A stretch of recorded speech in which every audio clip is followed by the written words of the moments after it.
આણંદ જિલ્લા મજદૂર સંઘ સંલગ્ન ભારતીય મજદૂર સંઘ આશા વર્કર આંગણવાડી બહેનો દ્વારા આજે આણંદ જિલ્લા કલેક્ટર કચેરી ખાતે આવેદનપત્ર આપવામાં આવ્યું। કેન્દ્રીય રસોડા માટે ફાળવેલ 551 કરોડ રદ કરી અમને અમારી હક આપવામાં આવે તેવી માંગ। આણંદ જિલ્લાની 900 થી પણ ઉપરાંત બહેનો પોતાની માંગણીઓને લઈને આજે આવેદન આપ્યું। પોતાની વિવિધ પડતર માંગોને લઈને આપ્યું આવેદનપત્ર।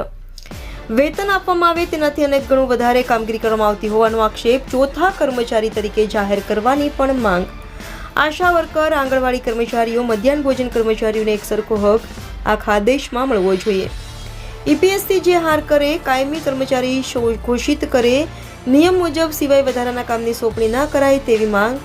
આશાની જગ્યાએ બીજું કોઈ નામ આપવામાં આવે તેવી માંગ। માનદ વેતન શબ્દ કાઢી પગાર ધોરણ લેવાની માંગ કરાઈ। અલ્પાબેન પટેલ, આણંદ।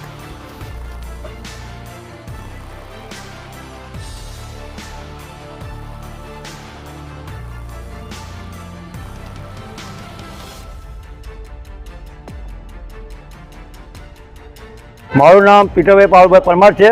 હું આણંદ જિલ્લા ભારતીય મજદૂર સંઘનો મહામંત્રી છું અને આ જે યોજના છે મધ્યાહન ભોજન યોજના છે, આશા વર્કરની જે સ્કીમો છે, આંગણવાડીની જે સ્કીમો છે, જેમાં આ વખતના બજેટમાં સરકારશ્રીએ જે યોજના માટે જે નવીનતા લાવવા માટે કેન્દ્રીય રસોડાની જે સ્કીમ મૂકેલી છે, જેનાથી બાળકોને ખાસ કરીને તાજો રાંધેલો ભોજનનો ખોરાક આપી શકાય તેમ નથી, કારણ કે કેન્દ્રીય રસોડું સવારે બને તો એ મોડે સુધી પહોંચે છે, વહેલું ભોજન બનાવે તો જ ત્યાં કેન્દ્ર પર પહોંચાડી શકાય। એટલે આ પરિસ્થિતિમાં પણ આ બાળકોને તાજો રાંધેલો ખોરાક જે સરકારશ્રીની મૂળ સ્કીમ છે એના વિરુદ્ધની કાર્યવાહી છે। એટલા માટેની આ માંગણીઓ અમે રજૂ કરી રહ્યા છીએ।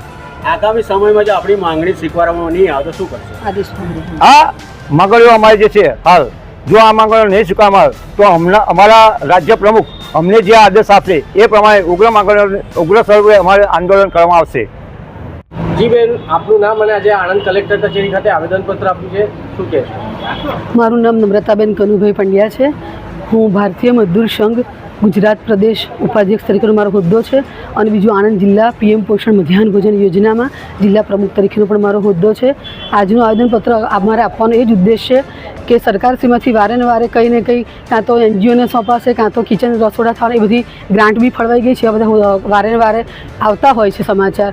તો એના લીધે અમારી બધી બહેનોની લાગણી દુભાઈ છે, કારણ કે આ યોજનામાં વિધવા ત્યક્તા મહિલાઓ ઘણી બધી છે। આશા, આંગણવાડી અને મધ્યાહન ભોજન ત્રણેયમાં આમ સરકારશ્રી નારી સશક્તિકરણની વાત કરે છે, પણ જ્યારે આવી કઈ યોજનામાં આવા કંઈ ઇસ્યુ અને આવા કંઈ સમાચાર આવતા હોય તો ઘણી બધી મહિલાઓ જે આમાં છે એમાં તમામ મહિલાઓની લાગણી ખૂબ જ દુભાતી હોય છે। એ સરકારશ્રીને અમારી એટલી જ વિનંતી છે કે આપ જ્યારે નારી શક્તિ સશક્તિકરણની વાત કરી રહ્યા છો ત્યારે આટલી બધી નારીઓ પછી ગરબા શું કરી શકશે કે જે વિધવા ત્યક્તાની મહિલા જ બહેનો છે। એટલે અમારા આવેદનપત્ર આપણને એ જ મુખ્ય આદેશ છે।